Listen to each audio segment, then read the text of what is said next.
বাজান রে আমার নবী বলেন, ফাতেমা রে জান্নাতের খাবারের ব্যবস্থা করব কি না? বাবা তুমি কথা বইলো না। ওরা দুই ভাই ক্ষুধার যন্ত্রণা পেটে নিয়ে বাতাস দিছি, ঘুমায় গেছে। বাবা তুমি ডিস্টার্ব করো না। কিন্তু হাসান হোসেন ঘুমায় নাই গো বাবা, পেটে ক্ষুধা থাকলে কিন্তু ঘুম আসে না। ওই যে নানাই বলছিল তোরা দুই ভাই আমার ফাতেমারে কষ্ট দিবি না, এই জন্য মা কষ্ট না পায়, এই জন্য দুই ভাই অভিনয় করে চোখ বন্ধ করে হয়ে রয়েছে, লড়াচড়া করে না।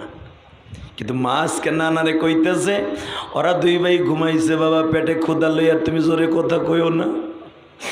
আমার নবী বলে, মারে জান্নাতের দুইটা পুতুলকে আমার দুইটা রানে বসায় দেয়। আমি এখন না দেখে গেলে কেমন হয়ে গেল রে মা।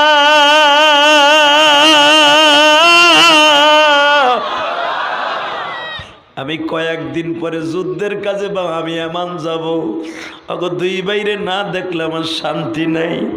কথা বলতেছে বলতেছে ইন দি মিন টাইমে তারা দুই ভাই উঠে গেছে। না না তুমি না কইছো মারে কষ্ট দিতে না করছো, মা কষ্ট পাবে বোধে আমরা দুই ভাই ঘুমের অভিনয় করে শুয়ে রয়েছি। আমার নবী কয়, দেখছো মা আমার নানা ভাইদের কত বুদ্ধিমান।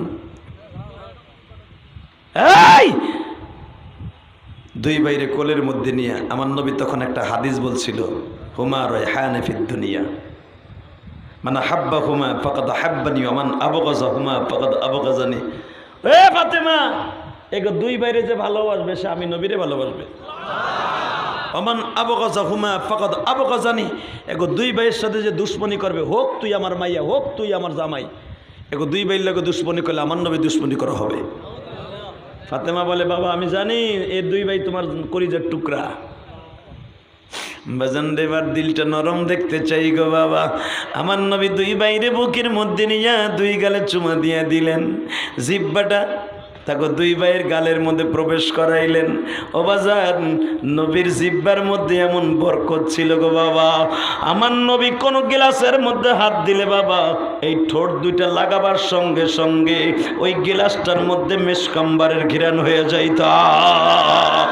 আমার নবী জিব্বা দিয়া কোনো জিনিস খেয়ে যদি বাবা একটা টুকরা খাবারের মধ্যে ছেড়ে দিতেন, একজনের খাবার 100 জনের খাবার হয়ে যাইত। আমার নবী জিব্বা দিয়ে একটু লালা যদি কারো চোখে লাগায় দিতেন, চোখের মধ্যে যতই যন্ত্রণা হইতো সেকেন্ডে ভালো হয়ে যাইত। কারণ কি জানেননি, আমার নবীকে আল্লাহ কোরআনে বলেছে, ওমা আরসালনাকা ইল্লা রাহমাতাল লিল আলামিন।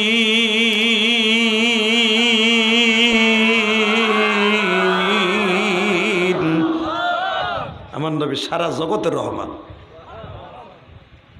কষ্ট হইতেছে আর মাত্র 10 মিনিট কথা কম। হ্যাঁ আল্লাহু আকবার জোরে বলেন তো।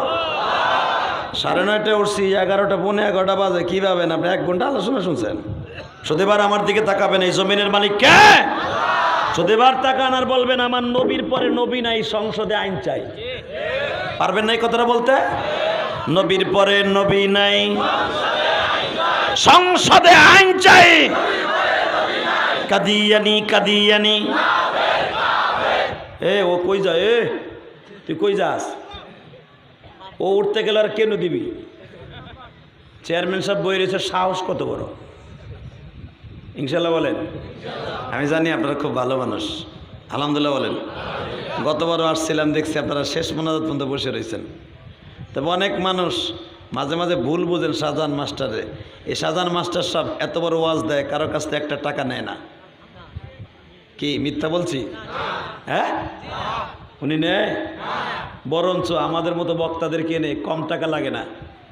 আর আমাদের মতো বক্তাকে টাকা দিলে আপনার লস নাই, আলহামদুলিল্লাহ বলেন। কোন বক্তা কি করলো আমি জানি না, এই কোরআন হাতে নিয়ে বলছি, কোরআন হাতে নিয়ে কেউ মিথ্যা কথা বলে না।